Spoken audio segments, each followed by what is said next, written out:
मदद किसने की थी? तो अब आखिर में उसकी नजर लकी पर जाकर टिक गई थी। वैसे तो उसे लकी से कोई उम्मीद नहीं थी, पर क्योंकि उसने सब लोगों से पूछ लिया था, इसलिए वो सोच रही थी कि वो लकी से भी पूछ ही ले। उसने लकी की ओर देखा और लकी ने भी एक पल उसकी ओर देखकर अपनी नजर नीचे कर ली। अगर वो उससे पूछ भी लेती तो भी लकी का मन नहीं था कि वो अपने मुंह से कुछ बताए। लकी की नजर हटते ही कोयल ने अपने आप से कहा, तो फिर कौन है वो यार जिसने मेरी मदद की है? इतना कहते ही कोयल के कंधे झुक गए थे और उसने अपना सिर नीचे की ओर झुका लिया था। उसे समझ नहीं आ रहा था कि किसे जाकर थैंक यू बोले। थोड़ी देर की इस दिमागी उथल पुथल के बाद आखिरकार उसके दिमाग में एक नाम आया, प्रशांत। उसका नाम जुबान पर आते ही कोयल की आंखों में चमक आ गई थी और उसके कंधे फिर से सीधे हो गए थे। उसने आसपास देखा और पाया कि सिवाय प्रशांत के उसके बाकी सारे दोस्त तो यहीं मौजूद थे। तो इसका मतलब साफ था कि प्रशांत ने ही उसकी मदद की थी और साथ ही उसे यह भी याद था कि उसने प्रशांत को फोन भी किया था। कोयल ने तुरंत अपने पर्स में से फोन निकाला और प्रशांत का नंबर डायल किया। क्या सच में ये प्रशांत ने ही किया? लेकिन उसकी फैमिली का चेतन मित्तल से क्या कांटेक्ट होगा? जब कोयल अपने मन में इन्हीं सब सवालों से जूझ रही थी, प्रशांत ने फोन उठा लिया था। हेलो कोयल, कैसी हो? सब ठीक? प्रशांत ने उधर से भारी सी आवाज में पूछा। हाँ, मैं तो ठीक हूँ। अच्छा प्रशांत, एक बात बताओ, क्या मोहित का मैटर सॉल्व करने में तुमने मेरी मदद की? कोयल ने सीधा सवाल किया और अपनी टेबल पर बैठे हुए लोगों को देखने लगी। देखो, जब तुमने मुझे फोन किया था तो मैंने अपने पापा को फोन किया था। मेरे पापा को पूरा केस बताया तो पापा ने बोला कि वो और चेतन मित्तल एक ही क्लास में पढ़ते थे और अब वो ट्रेड यूनियन के प्रेसिडेंट हो गए थे, तो वो इनसे बात करके देख सकते थे। लेकिन उसके बाद मेरी पापा से इस बारे में कोई बात नहीं हुई है, प्रशांत ने कहा।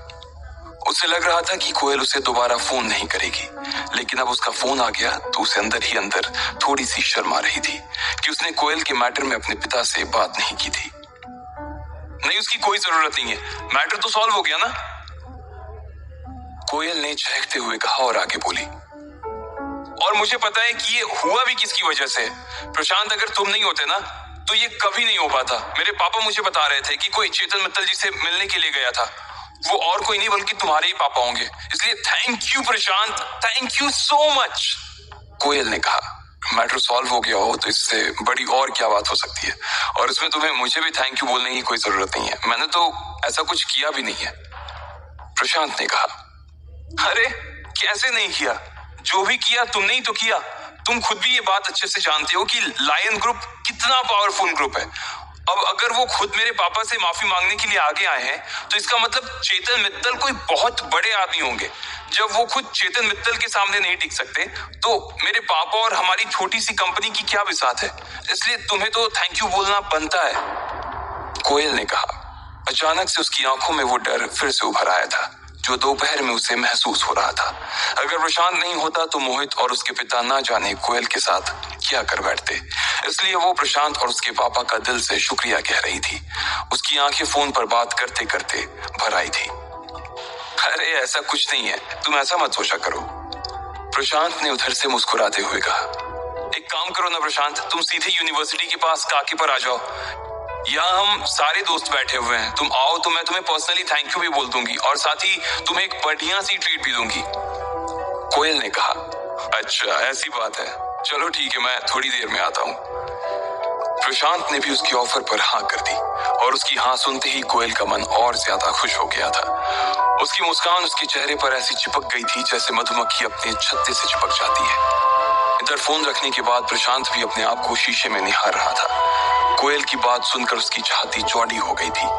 लायन ग्रुप को मात देना इतने छोटे से लड़के के लिए एक बहुत बड़ी बात थी और वो जानता था कि वो इस किस्से को सुनाकर अपने दोस्तों से कितनी वाहवाही लूट सकता था। ढेर सारी लड़कियां उस पर मर सकती थी और उसके दुश्मन उससे नजर मिलाने की भी हिम्मत खो देने वाले थे। इधर जब कोयल के मुंह से बाकी के लोगों ने चेतन मित्तल का नाम सुना तो उनकी आंखें खुली की खुली ही रह गई। उन्हें एक बहुत बड़ा झटका लगा था। वो प्रशांत को जानते तो नहीं थे, लेकिन वो समझ गए थे कि अगर उसके पिता की दोस्ती चेतन मित्तल के साथ थी तो वो कोई बहुत बड़े ही आदमी थे।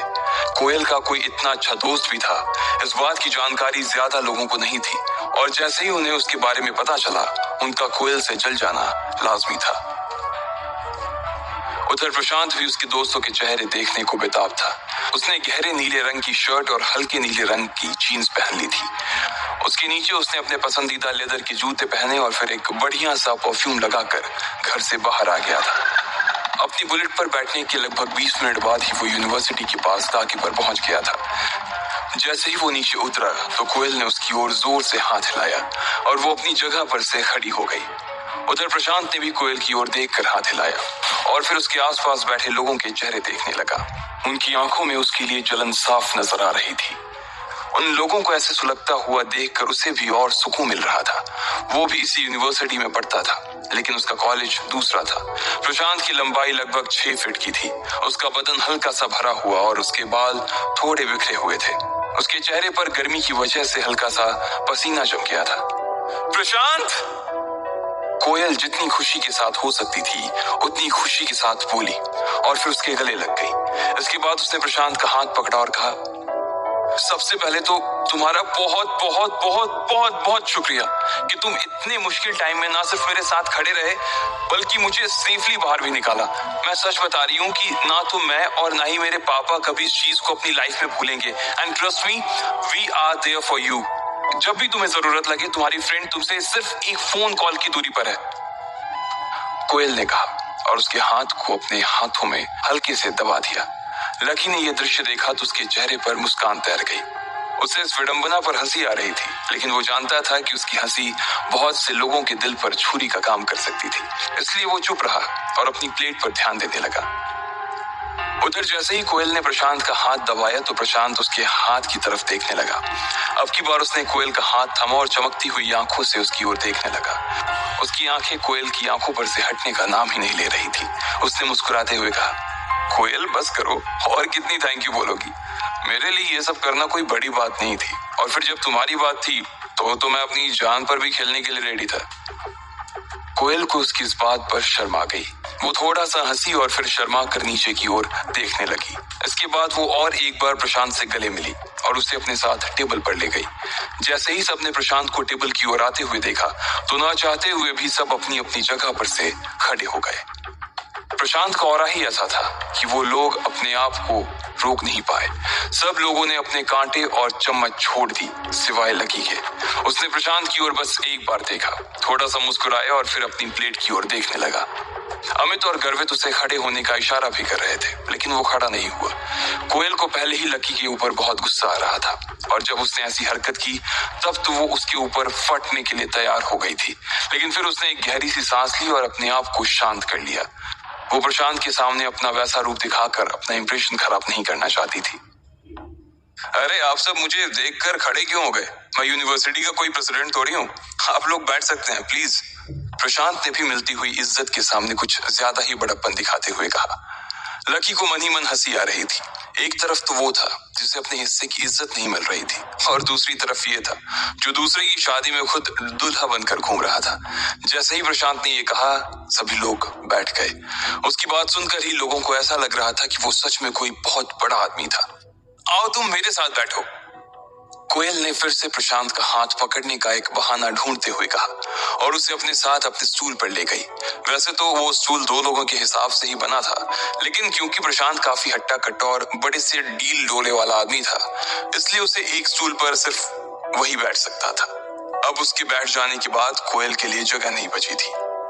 अरे बाकी लोग थोड़ा थोड़ा सरको, रोशनी ने कहा और सब लोग थोड़ी थोड़ी जगह भी बनाने लगे। सब लोग पहले ही काफी चिपक कर बैठे हुए थे, इसलिए उनके खिसकने का कोई फायदा नहीं हुआ था। अब कोयल और प्रशांत को काफी फंसा हुआ महसूस हो रहा था। इसी बीच लकी चुपचाप अपना खाना खा रहा था। जैसे ही कोयल ने उसे देखा तुरंत उसके दिमाग में एक ख्याल आया। वो लकी का शिकार करने के लिए तैयार हो गई थी और इसलिए उसने लकी की ओर देखते हुए कहा, लकी। जैसे ही लकी ने कोयल के मुंह से अपना नाम सुना वो समझ गया था कि क्या आने वाला था। उसने जैसे ही अपनी नजर उठाई तो उसने देखा कि कोयल उसे घिन भरी नजरों से देख रही थी। उसकी आंखों को देखकर लकी ने पहले ही अपना कांटा रोक लिया था। वो कोयल का मुंह खुलने का इंतजार कर रहा था। इधर अमित और रोशनी भी एक दूसरे की ओर देख रहे थे और इससे पहले कि रोशनी कोयल से कुछ कह पाती, कोयल ने लकी से कहा, लकी मेरे हिसाब से तुम फ्री हो गए होगे ना? वैसे भी तुम इनवाइटेड तो थे नहीं और उसके बाद भी तुम काफी कुछ खा चुके हो। फिर भी तुम्हें अगर भूख लग रही हो तो तुम्हारे लिए कुछ मैं पैक करवा देती हूँ। तुम अपने रूम पर जाओ और वहां पर जाकर आराम से खा लो। कोयल की बातें तो बहुत कड़वी थी, लेकिन वो इतना मुस्कुरा कर ये सब कह रही थी कि लोग समझ नहीं पा रहे थे कि वो लकी की बेइज्जती कर रही थी। रोशनी और अमित को तो बहुत बुरा लग रहा था, लेकिन वो भी इन सब में कुछ नहीं कर सकते थे। बाकी लोग जो अभी तक हंस रहे थे, बोल रहे थे, वो भी लकी को देखकर खामोश हो गए थे। कोयल की ऐसी बात सुनकर लकी का चेहरा उतर गया। उसे लग रहा था कि उसके दिल में किसी ने छुरा घोंप दिया था। उसे इस बात पर पछतावा हो रहा था कि आखिर उसने इस लड़की की मदद की ही क्यों थी। वो चाहता तो अभी 1 मिनट के अंदर इस पूरे खेल को सिर्फ एक चाल से पलट सकता था, लेकिन वो बाकी लोगों की तरह शो ऑफ नहीं करना चाहता था। कोयल ने वो दिन नहीं देखे थे जिन्हें लकी अभी जी करा रहा था, इसलिए कुछ पलों के गुस्सों के बाद उसके चेहरे पर मुस्कान आ गई थी। उसने अपना सिर हाँ में हिलाया और अपना कांटा प्लेट में रखकर टिश्यू से अपना हाथ पोंछकर वहां से उठकर बाहर जाने लगा। लकी के लिए ये किसी जहर के घूंट से कम नहीं था। भले ही कोयल उसकी कुछ लगती नहीं थी, लेकिन उसकी बोली गई बातें उसके दिल में अभी भी चुभ रही थी। लेकिन इसमें गलती कोयल की भी नहीं है। जो दिखता है वही बिकता है। आदमी की वैल्यू नहीं है, उसके कपड़ों की वैल्यू है। लकी को अपने परिवार के बड़े लोगों की कही एक एक बात याद आ रही थी और उन्हीं की कहे के हिसाब से वो इतना रईस होने के बाद भी इतनी सादगी का जीवन बिता रहा था। लकी रात के अंधेरे भरे आसमान को देखता हुआ आगे बढ़ता जा रहा था। आसमान में ढेर सारे तारे थे, लेकिन उन तारों को देखकर लकी और उदास हो गया था। यूनिवर्सिटी की पास की चौपाटी से होते हुए जब लकी गुजर रहा था तो उसने देखा कि ढेर सारे लड़के और लड़कियां वहां पर खा पी रहे थे और मजे कर रहे थे। रात के अंधेरे में भी वो गली जगमगा रही थी। थोड़ी ही दूर पर उस पानी पूरी वाले का ठेला भी खड़ा था, जहां से अक्सर लकी और डिंपल पानी पूरी खाया करते थे। लकी ने जब उसे देखा तो उसका मन और भी उदास हो गया।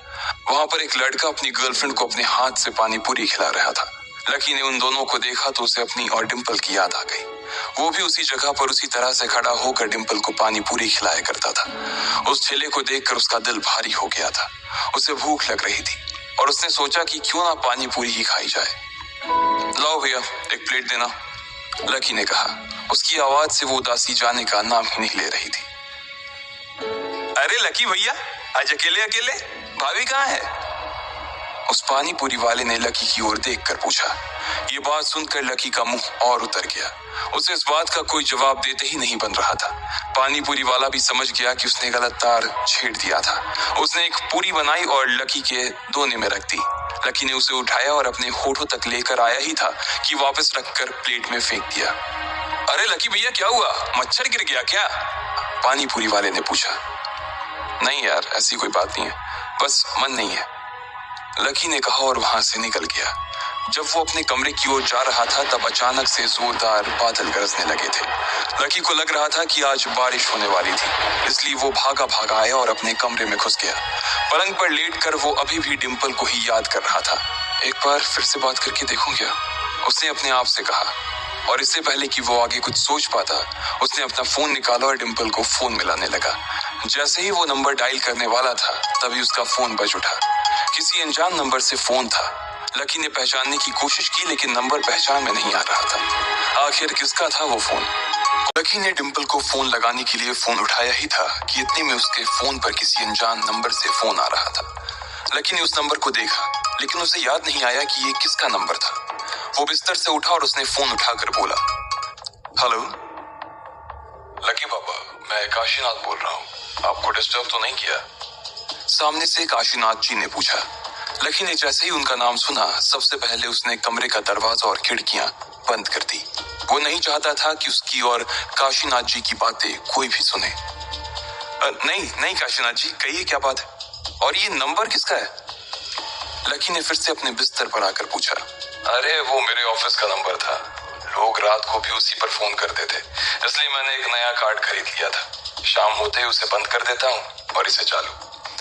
काशीनाथ जी ने मुस्कुराते हुए कहा। लकी ने उनकी बात पर सिर हिलाया और पूछा, जी काशीनाथ जी बताइए, कहिए क्या बात है? लकी बाबा, रुस्तम डांगी का फोन आया था।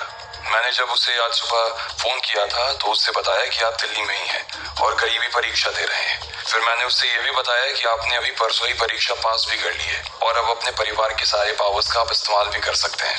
ये बात सुनकर रुस्तम ने कहा है कि वो आपसे मिलना चाहता है। काशीनाथ जी ने कहा। ये सुनते ही लकी की भौहें तन गई और उसने पूछा, मुझसे मुझसे क्यों मिलना चाहते हैं? वो क्या है ना कि उसे पता नहीं था कि आप यहीं पर हैं, तो वो एक बार बस आपसे मिलकर आपको देखना चाहता है, और अगर आपको किसी भी चीज की जरूरत हो तो आप उसे बता सकते हैं। दिल्ली में उसका अच्छा खासा रौब चलता है। काशीनाथ जी ने कहा। असल में अग्रवाल एंड अग्रवाल फर्म्स का बिजनेस न सिर्फ इंडिया बल्कि बाहर के बहुत से देशों में फैला हुआ था। ये एक बहुत बड़ा ग्रुप था जिसके अंदर 1 लाख से भी ज्यादा लोग काम करते थे।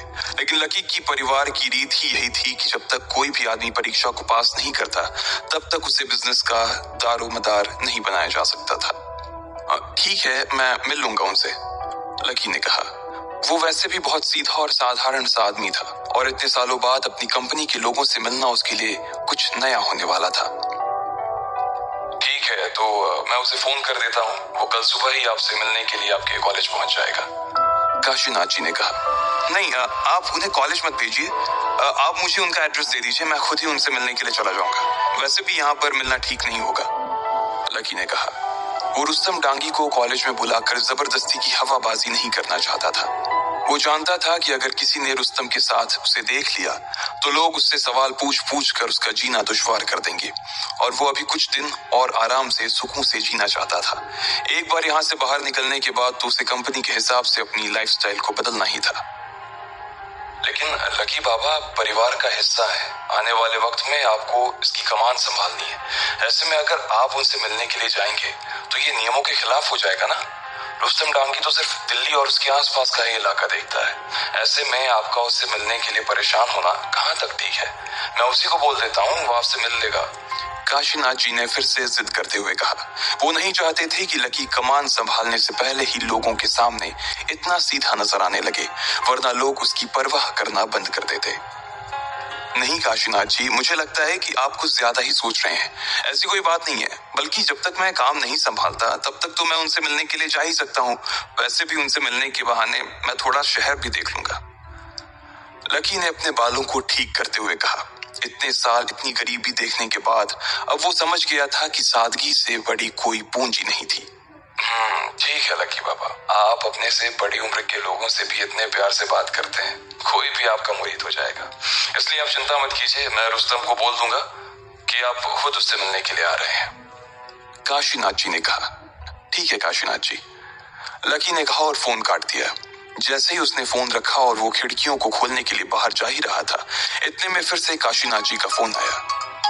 हेलो लकी बाबा, रुस्तम कह रहा था कि वो गोल्डन मेंशन होटल में कल लंच के लिए जाने वाला है, तो आप भी लंच के लिए उसके साथ जा पाएंगे या मैं जगह बदलवा दूं? काशीनाथ जी ने कहा। नहीं, कोई दिक्कत नहीं है, उससे कहना कि मैं 1 बजे के आसपास वहां पहुंच जाऊंगा, लकी ने कहा। उसके बाद उसने फोन रखा और सारे खिड़की दरवाजे खोलकर अपने पलंग पर लेट गया। जैसे ही वो अपने बिस्तर पर आया, डिम्पल की यादों ने फिर से उसे घेर लिया था। आज कहने को उसके पास सब कुछ था। वो डिम्पल को सब कुछ दे सकता था जो वो चाहती थी, लेकिन फिर भी डिम्पल उसके साथ नहीं थी। लकी को अपने लिए नहीं बल्कि डिम्पल के लिए बुरा लग रहा था। वो सोच रहा था कि अगर उसने परीक्षा को कुछ दिन पहले ही पार कर लिया होता तो आज शायद डिम्पल उसके साथ होती। उसने फिर से अपना फोन उठाया और डिम्पल का नंबर निकालने लगा।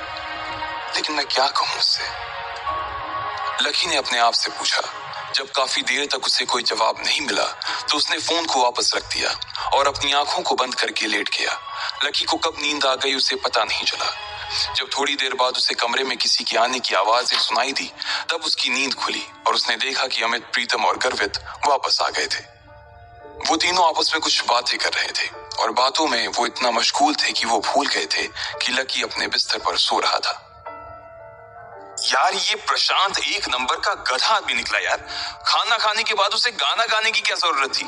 साले ने पूरे खाने का टेस्ट ही खराब कर दिया, गर्वित ने उसके ऊपर बरसते हुए कहा।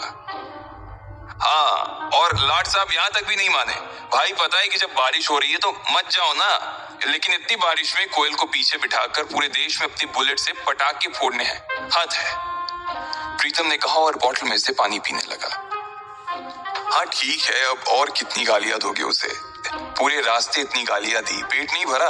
उधर देखो, लकी सो रहा है, इसलिए उसे परेशान मत करो, अमित ने कहा और लकी की ओर देखने लगा। उसकी आंखें आधी खुली और आधी बंद थी। गर्वित और प्रीतम फ्रेश होने के लिए चले गए और अमित भी अपना तौलिया लेकर उनके पीछे पीछे हो लिया। अगले दिन जब सुबह हुई तो आसमान काफी साफ नजर आ रहा था। कल की बारिश के बाद कैंपस, सड़कें और मैदान सब धुल चुके थे। जिस हिसाब से पानी भरा हुआ था उसे देखकर तो यही लग रहा था कि बारिश पूरे रात ही चली थी।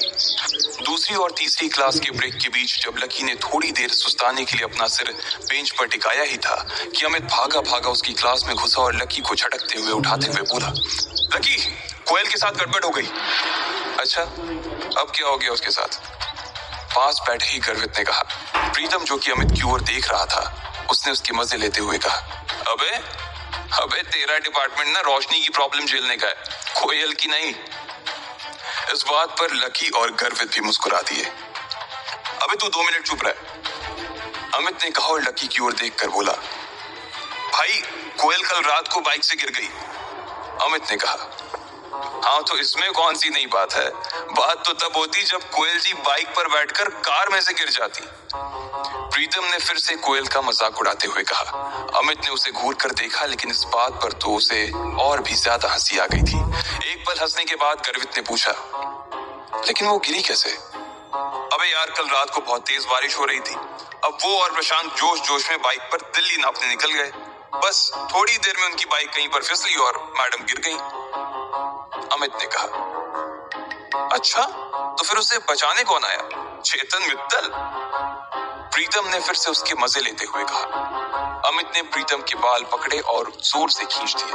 प्रीतम चिल्लाने लगा और उसकी आवाज से बाकी के क्लास में भी हल्ला होने लगा। इसलिए अमित ने उसके बाल छोड़े और लकी की ओर देखते हुए बोला, मैं अभी मैदान के आउटर एरिया में प्रैक्टिस कर रहा था तो रोशनी का फोन आया। उसने बताया कि प्रशांत कल रात को कोयल को अपने साथ बाइक पर ले गया था और दोनों गिर पड़े। फिर कोयल को अस्पताल ले गए। रोशनी और बाकी लोग भी सुबह सुबह जल्दी उससे मिलने के लिए अस्पताल पहुंच गए और उसने कहा कि हमें भी उससे मिलने के लिए आना चाहिए। अमित ने एक ही सांस में अपनी बात खत्म करते हुए कहा। प्रीतम और गर्वित एक दूसरे की शक्ल देखने लगे। कल उसने लकी के साथ जिस तरह का व्यवहार किया था और वो जिस तरह से प्रशांत के सामने बन रही थी, उसके बाद उन दोनों ने कसम खा ली थी कि वो अब कोयल की कभी शक्ल नहीं देखेंगे। लेकिन इससे पहले कि वो अमित को ना कर पाते, अमित अपनी जगह से खड़ा हुआ और उन दोनों के कंधे पर हाथ रखते हुए बोला, चलो हम लोग भी उसकी खबर लेकर आते हैं। भाई आखिर उसने हमें कल ट्रीट दी थी यार, भले ही उसकी जुबान कैसी भी हो लेकिन उसका मन अच्छा है। अमित ने कहा और अपनी नजर नीचे कर ली। उसे मालूम था कि इस बात पर उसके तीनों दोस्त उसे बहुत गालियां देने वाले थे। अच्छा चलो भाई, अब नमक खाया है तो फर्ज भी अदा करना ही पड़ेगा, प्रीतम ने कहा और अपनी बेंच पर से उठ गया। गर्वित भी उसके पीछे पीछे खड़ा हो गया। तीनों बाहर निकलने को ही थे कि अमित ने लकी को देखा। वो अभी भी वहीं पर बैठा कुछ सोच रहा था। क्या हो भाई, तू नहीं आ रहा क्या? अमित ने पूछा। नहीं यार, तुम लोग जाओ, मैं नहीं जाऊंगा।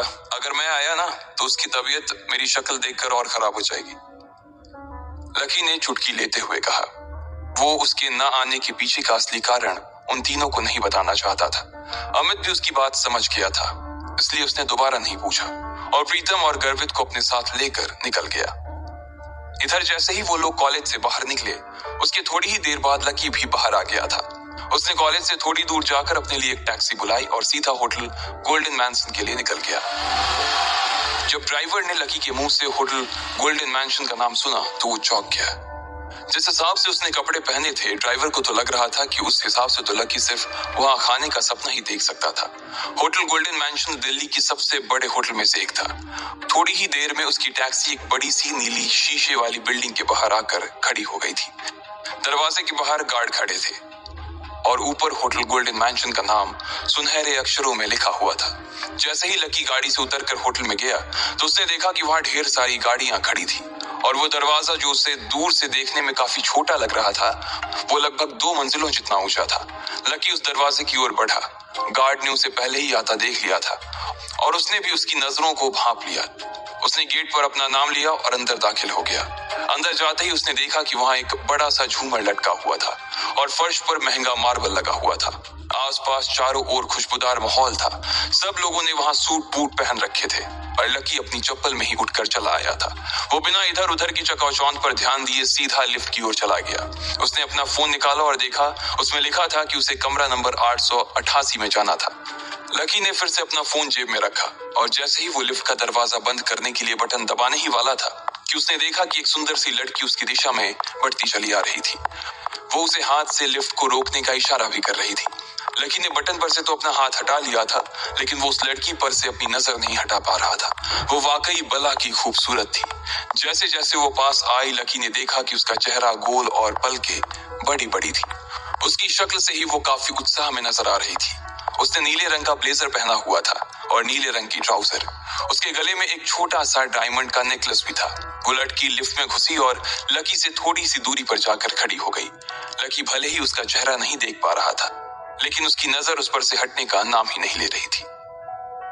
एक्सक्यूज मी, तुम्हारा प्रॉब्लम क्या है? घूर क्यों रहे हो? उस लड़की ने लकी को फटकारते हुए कहा। नहीं कुछ नहीं, आई एम सॉरी, लकी ने अपनी नजर नीचे करते हुए कहा। लेकिन उसकी नजर बाज आने का नाम ही नहीं ले रही थी और वो वापस उसकी गर्दन पर टिकी जा रही थी। लकी अब उसकी कमर तक आते बालों को देख रहा था। क्या क्या देख रहे हो? नॉनसेंस, लड़की ने फिर से पलट कर कहा। उसे एहसास हो गया था कि लकी की नजरें अभी भी उसी के ऊपर टिकी हुई थी। इस बार उसकी आवाज सुनकर लकी के दिल की धड़कन बढ़ गई थी। उसकी सांसें तेजी से ऊपर नीचे होने लगी थी और अचानक ही उसे एहसास हुआ कि उसकी नाक में से खून बहना शुरू हो गया था। लकी ने जोर से सांस खींची और अपना सिर ऊपर की ओर उठा लिया। लड़की ने उसे इस तरह देखा और बोली, ओह शिट, तुम्हारे होठों पर खून लगा हुआ है। रुमाल नहीं है क्या? साफ करो इसे। उस लड़की ने नाक भौं सिकोड़ते हुए कहा। इससे पहले कि लकी अपनी जेब से रुमाल निकालता, उसे अपनी नाक में खुजली सी महसूस हुई और अगले ही पल छींक आ गई। इससे पहले कि वो अपने हाथ से अपने नाक को ढक पाता, सामने खड़ी लड़की की सफेद शर्ट पर उसके थूक के कुछ छींटे लग चुके थे। ओह माय गॉड, तुम! लड़की ने अपनी शर्ट पर लगे धब्बे को देखा तो उसका दिमाग खराब हो गया। आई एम सॉरी, लकी ने हड़बड़ाते हुए कहा और अपनी जेब से रुमाल निकाला और उसकी शर्ट पर लगे खून को पोंछने लगा। लेकिन इसी बीच लकी का हाथ गलती से लड़की के सीने पर चला गया। लकी को भी इस बात का एहसास हो गया था कि जल्दबाजी में उससे गलती हो गई थी और वो लड़की भी उसे घूर कर देख रही थी।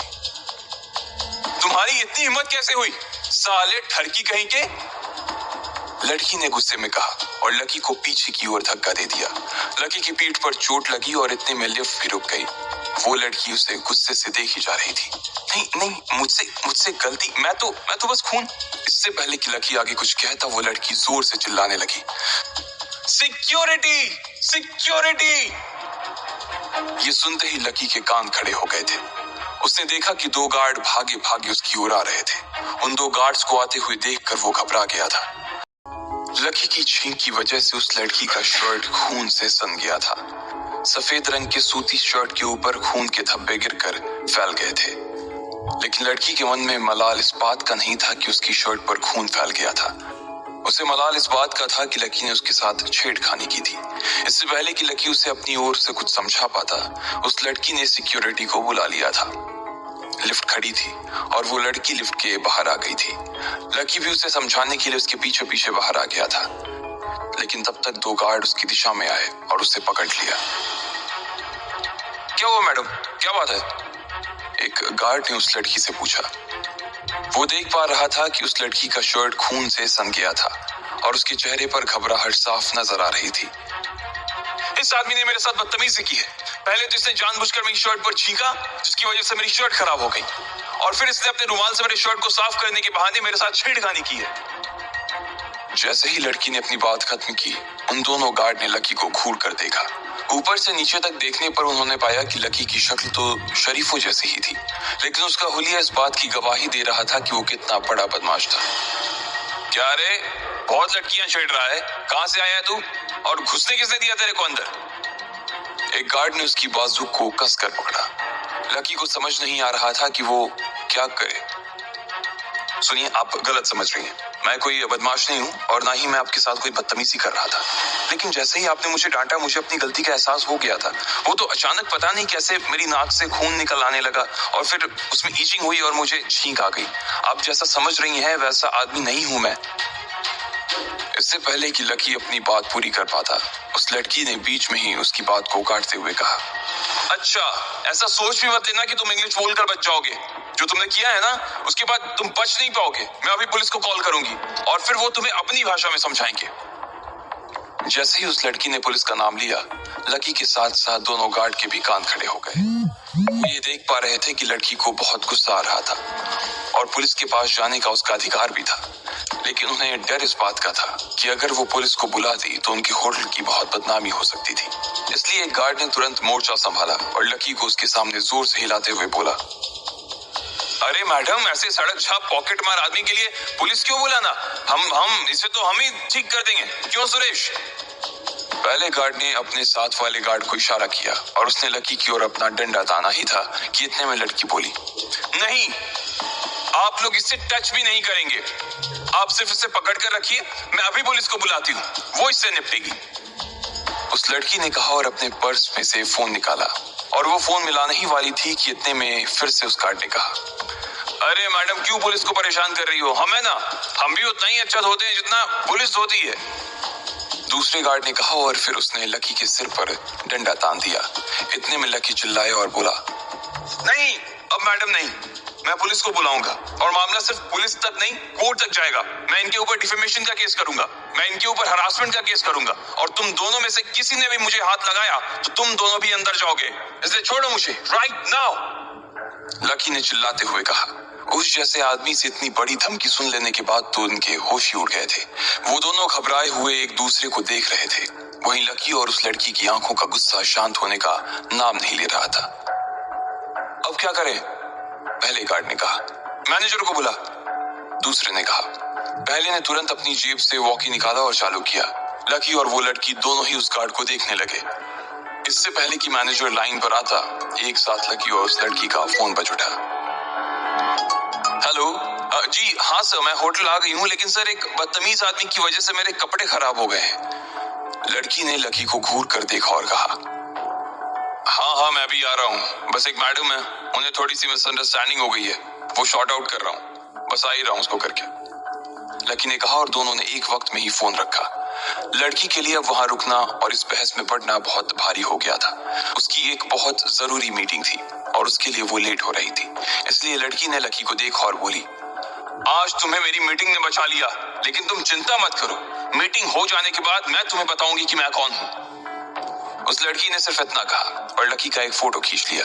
इससे पहले कि वो अपना चेहरा ढक पाता, उसकी आंखों के सामने फ्लैश चमक चुका था। लड़की ने फोन अपने पर्स में डाला और वहां से निकल गई। लकी ने उसे देखा और फिर अपनी शर्ट ठीक की। दोनों गार्ड अभी भी वहीं खड़े थे।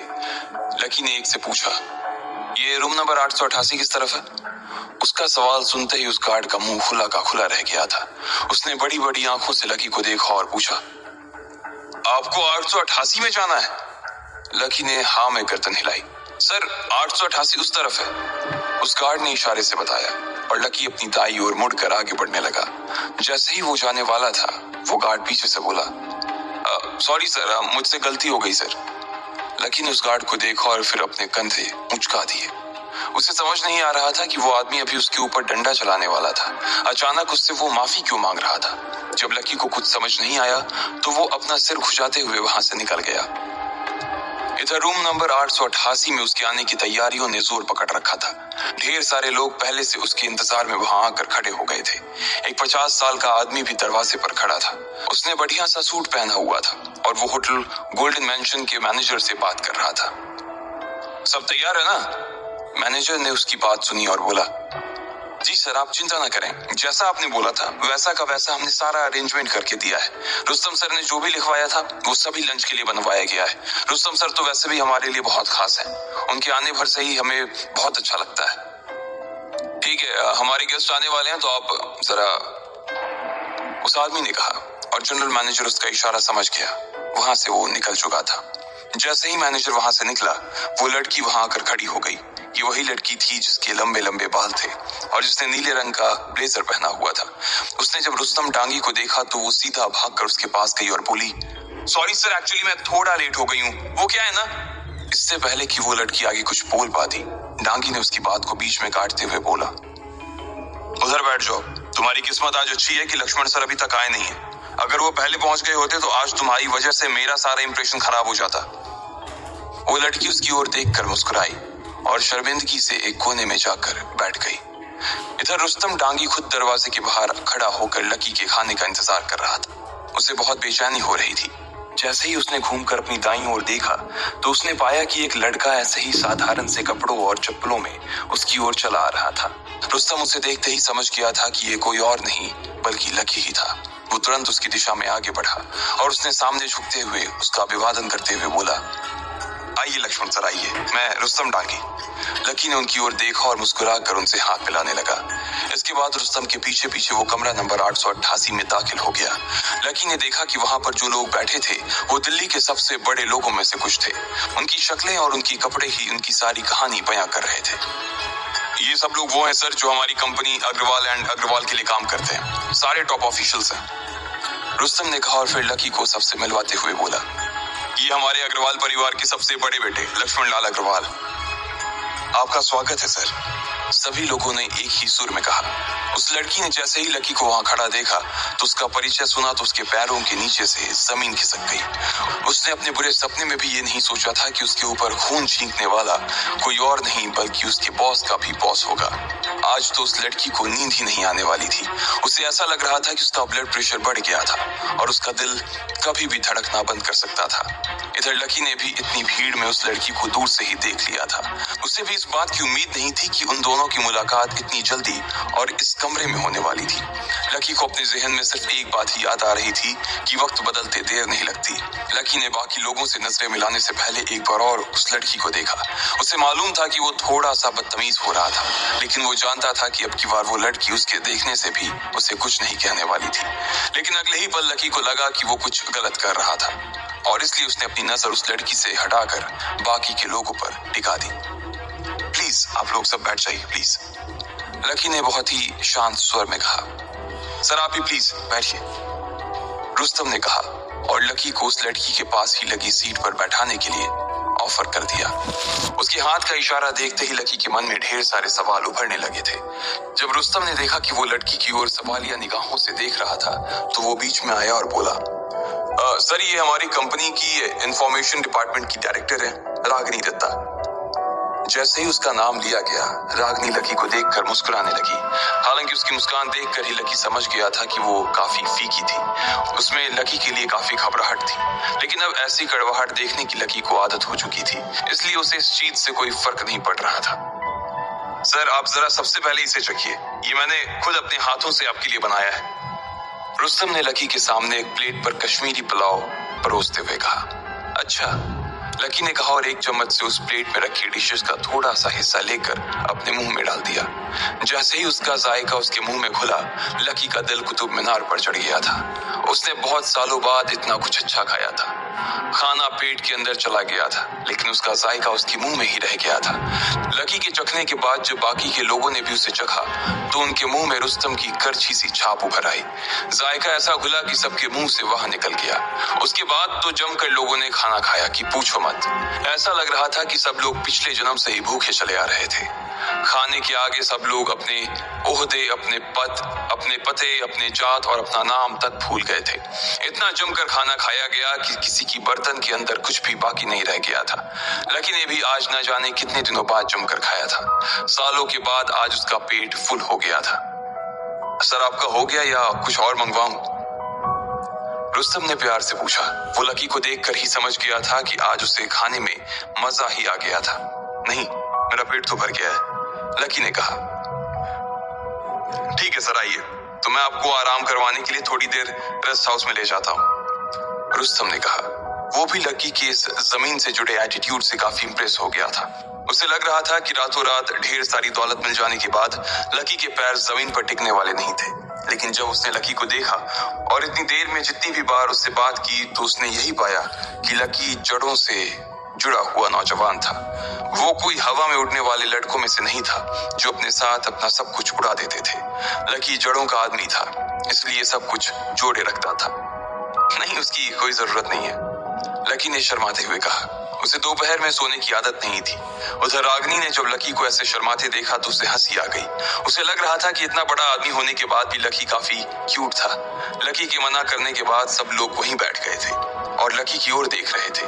लकी ने टेबल पर रखी प्लेटों को देखा और कुछ सोचने लगा। इसके बाद उसने अपना फोन निकाला तो देखा कि 1:30 बज गए थे। जैसे ही लकी ने घड़ी में टाइम देखा, सब लोग चौंक गए। उन्हें ऐसा लग रहा था कि उनसे कोई गलती हो गई थी। तभी लकी बेचैन हो रहा था। रुस्तम को भी ऐसा ही लग रहा था और उसने तुरंत लकी से पूछा, क्या हुआ सर? कुछ दिक्कत है क्या? आपको खाना अच्छा नहीं लगा? नहीं यार, ऐसी बात नहीं है, खाना तो बहुत अच्छा था, मैंने पेट भर खाया। लेकिन मैं बस आपसे ये रिक्वेस्ट करना चाह रहा था कि अगर आपके पास ये खाना और थोड़ा बचा हो तो पैक कर दीजिए, मैं इसे अपने दोस्तों को भी खिलाना चाहता हूँ। लकी ने कहा और रुस्तम की ओर देखने लगा। रुस्तम को और बाकी लोगों को समझ नहीं आ रहा था कि वो लकी की इस बात का क्या जवाब दें। वो सब एक पल में ही उसकी सादगी पर फिदा हो गए थे। रागनी की भी सारी नाराजगी एक ही झटके में खत्म हो गई थी। लकी यहाँ बैठा भी अपने दोस्तों के ही बारे में सोच रहा था। इससे बड़ी बात और क्या हो सकती थी। लेकिन रुस्तम के लिए एक दिक्कत हो गई थी, खाना खत्म हो चुका था और खाना जिन खास मसालों से बना था वो भी उतने ही थे। अब आगे क्या होगा? क्या रुस्तम लकी को खाना पैक करने के लिए हाँ कर पाएगा या वो लकी को मना कर देगा? वो लकी जिसने अपने दोस्त को पेट भर पानी पूरी भी नहीं खिलाई थी, क्या वो अपने दोस्त को इतना अच्छा खाना खिला पाएगा? क्या लकी की इस सादगी का लोग फायदा उठाएंगे? अब